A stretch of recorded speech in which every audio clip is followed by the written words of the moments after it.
We've got an exciting half hour or so planned for you guys today, as we plan to dive into understanding the truth only as told by Kapil Gupta about your industry. And I can hardly wait for your perspective, Kapil. But first off, how are you? Doing well. All right. It's always good to hear your voice, man, when we do these. But before we dive into our topic today, I want to address two quick questions that I have gotten from our audience that I think are really worthy of discussion.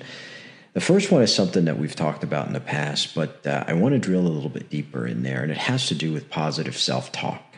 And I know we've touched on this briefly before, but the idea of no mind that you share is still so elusive for so many.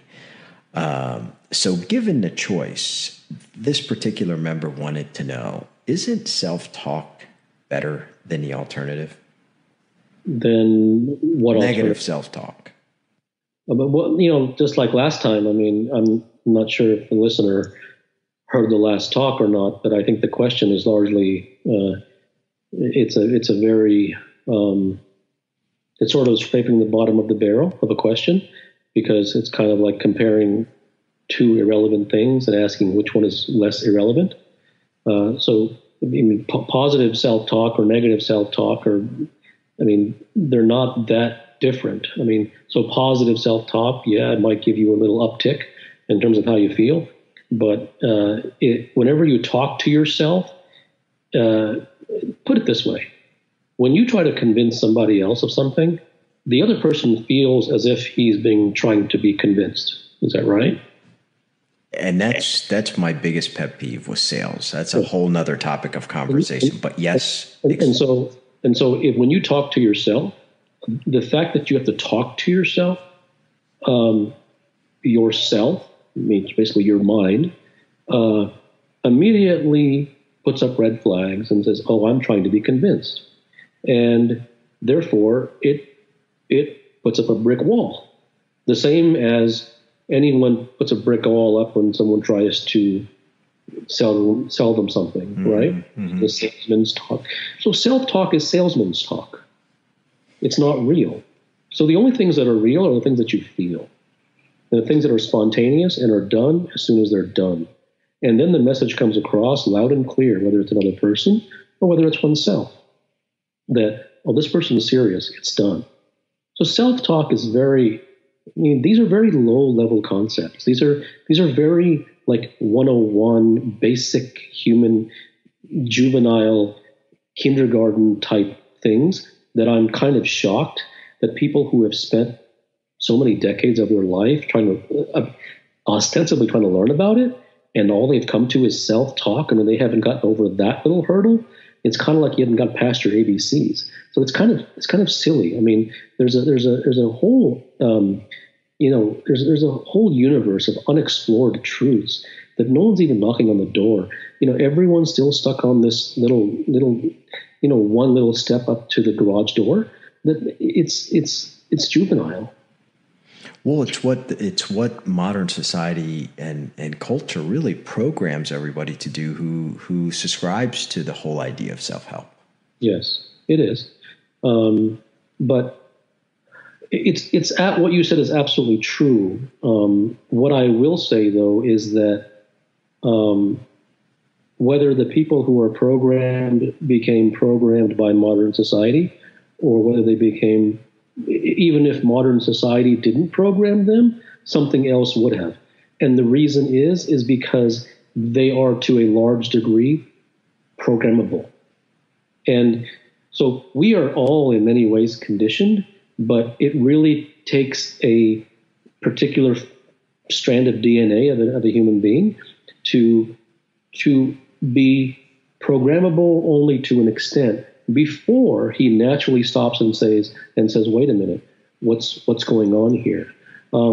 So I absolutely blame it on society. There's no doubt about it. But then again, society is created by human beings. And so the human beings who create this so-called programming are also the very ones who wish to be programmed. So whether it's the one who was doing the programming or the one who is being programmed, the fact is that the number of people in this world who are neither of those groups is very small. So I can't just blame it all upon just so-called this amorphous, impersonal thing called society. So let me ask you, well, you know, that brings up something that I have heard on more than one occasion from people who were super elite achievers in whatever field of endeavor they're in, that when they look at their performance, they think that the last 10 or 20% of their performance often comes from negative emotions, which is their ability to get in touch and almost tolerate their fears. Do you see that? What do you mean last 10 or 20%? Kind of like, you know, it's almost kind of like the last, 10% of charging a battery, whether it's with a car or a phone, often takes the longest. So, when you think about golf, for example, since you're involved heavily in golf, the step up from winning a PGA tournament and winning a major tournament is that ability to get in touch with that negative moment that can fuel a different level of ingenuity or performance. That could be true. I mean, what you're saying is that negativity can light a fire under someone, is what you're saying. That there's some good to that. Absolutely. Negative motivation is far more powerful than positive motivation. Being the prospect of losing something is far more powerful than the prospect of gaining something. So loss aversion is more powerful than acquisition, so to speak. So that's true. That's true. But it isn't necessarily a strategic thing to where someone says, "Well, I'm here. I better introduce some negative emotion or something negative so that I can climb on that negative step and gain that." And it has to happen organically, right? Yes, there is absolute truth to that. A lot of the motivation that comes from people who achieve is that during their childhood they were ridiculed, and that is an enormously powerful motivator. I love this question. It leads me to this question from an individual who sent it in. And it's one that I've contemplated many times, but the reference is obviously one of the themes of the work that you do is freedom. Yes. And the question is, this individual's asking, while I listen to the conversations that you have with Kapil, I leave knowing that freedom is what I most want in life. Yet the moment I start to think about it, fear sets in. So am I really... And I'm not really sure why. Could it be that I am afraid of freedom? 100%. I think that's a really good question. 100%. Because everything is a cost. And if something sounds nice to you, and it may be something that you genuinely want, however, the question is not whether you genuinely want it. That isn't the question. The question is, do you genuinely want it at the exclusion of all else?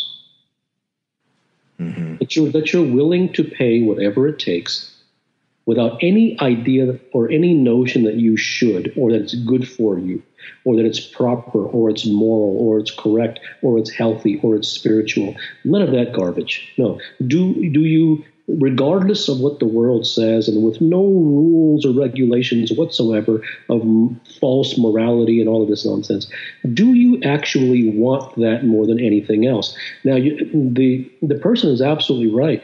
Freedom actually happens to be something that everybody wants. In fact, freedom happens to be the thing that everybody wants more than anything in their life. It is just that they pursue it by they look for water within a rock. So because the idea is amorphous, and yet the things that they have in their life are tangible, comparing something amorphous to something tangible becomes frightening because you don't know really what it is. So it really is less about freedom of, and it's more about freedom from. So the question more becomes along the lines of freedom from anxiety, freedom from fear, freedom from pain, freedom from all of these things, and that becomes much more tangible. That becomes much more understandable, as opposed to, some magical idea of freedom. What does that really mean? So everyone knows what anxiety is on an experiential level. Everyone knows what fear is. Everyone knows what failure is. Everyone knows what pain and confusion and sorrow and sadness, all those things, everyone knows what that is. And because someone knows what that is, if you view freedom as freedom from those things, then it becomes much more tangible and understandable.